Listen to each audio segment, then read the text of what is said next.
11:40 a.m. I want to speak on the topic of trust for a minute. It seems to be the topic of this day, as I have been watching a little bit of YouTube, and as I have been making comments and replying to comments. This factor of trust seems to be in the air, in which I even made mention of that in my previous video this morning. Now then, if you are an employer and you hire someone, you instill trust into that person over, first of all, many factors and many reasons in order to hire them to begin with. But from there, you instill trust into that employee that they will carry on the responsibilities bestowed upon them, not only just to show up to work every day, but to do the assigned jobs of the day. Correct? Now now this is just a little example here, and I don't know the agreements between lawn maintenance and this apartment complex. I showed you that they showed up this morning. They also arrived last week.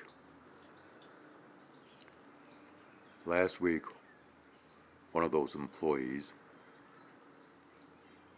was going around with his little weed whacker, weed whip, whatever you want to call it, trimming weeds along the borders of, right along the borders here, in which somebody went up to him and basically halted his duties, if you will, with the exclamation, we need to make this last until October. Well, that ended their day. They never brought out the lawn equipment. No mowing took place. They showed up today. Nothing took place. Now, once again, I don't know what kind of agreement that they have. But to me, if they are to show up on an allotted time or time frame or what have you, and they don't do the specified work, regardless of reasons if they're contracted to do so or whatever, well, there's a lack of trust there. Once again, I have no knowledge of the agreements at hand, so that is just a type of example. But where else do we, in fact, instill our trust in people? Well, how about the names of people, or the names that people carry?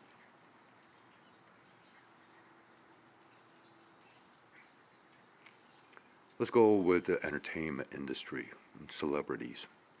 How many of those people that you often use their name repetitively in conversations with your co-workers, friends, families, whatever, which is not their birth name, the name that they were given when they were born.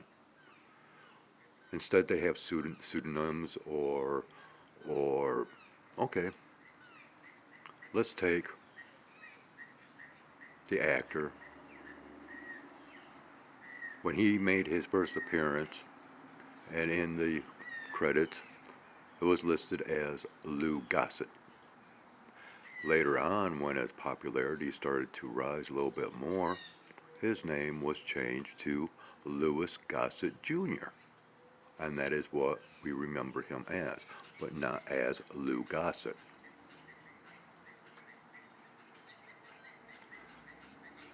Many celebrities out there, regardless of what field of entertainment that they partake in, have changed their names for whatever reasons. Cassius Clay became Muhammad Ali. The first president that I remember in my lifetime was Gerald Ford. Well, trust factors in this man, you know, taking on that role of presidency in the way that he did and how he carried out his term under that position, well, people will remember him under that name of Gerald Ford. But that was not his real name either.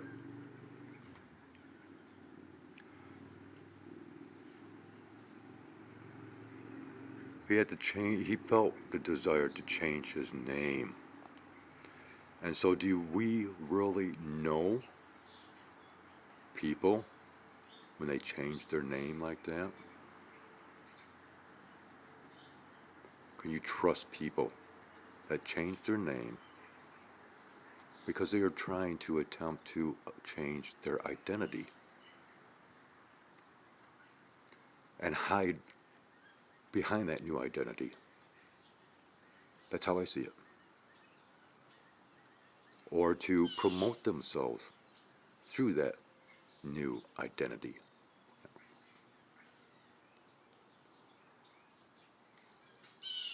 We have a past president that changed his name. Yeah, Barack Obama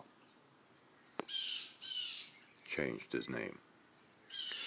We have a family to where one of our past presidents, to where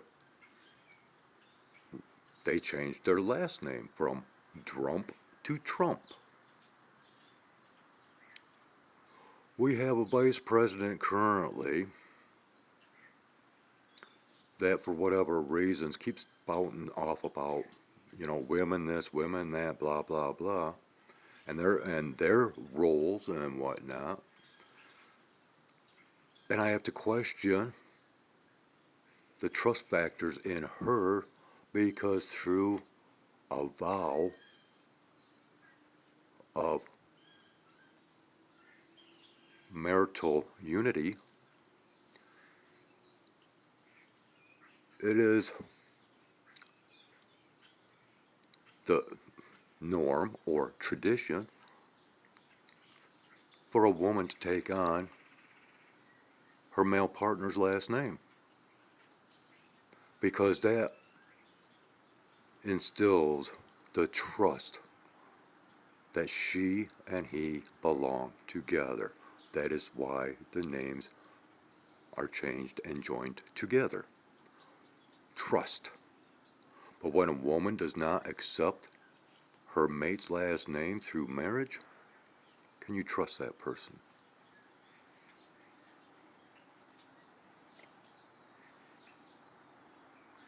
See, there's a lot of trust just in names alone. Now then,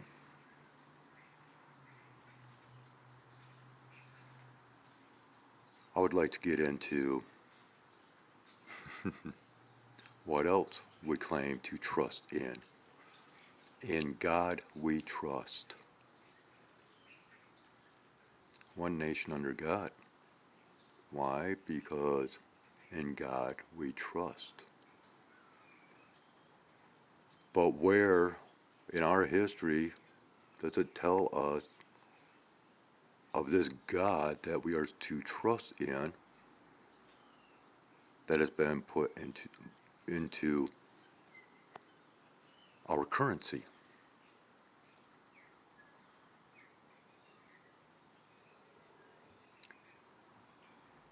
Do you trust your religion?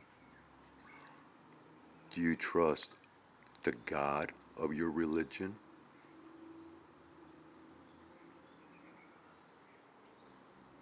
Trust. Well, I prefer to place trust only on one source, me. And there's times that I can't even trust myself. So, just like hope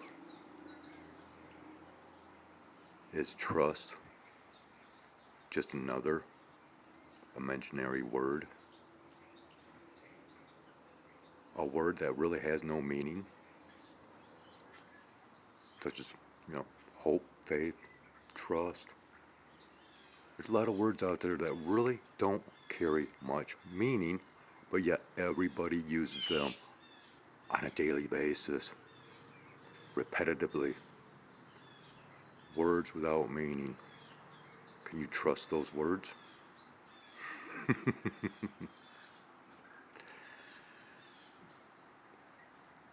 One thing I never say is trust me.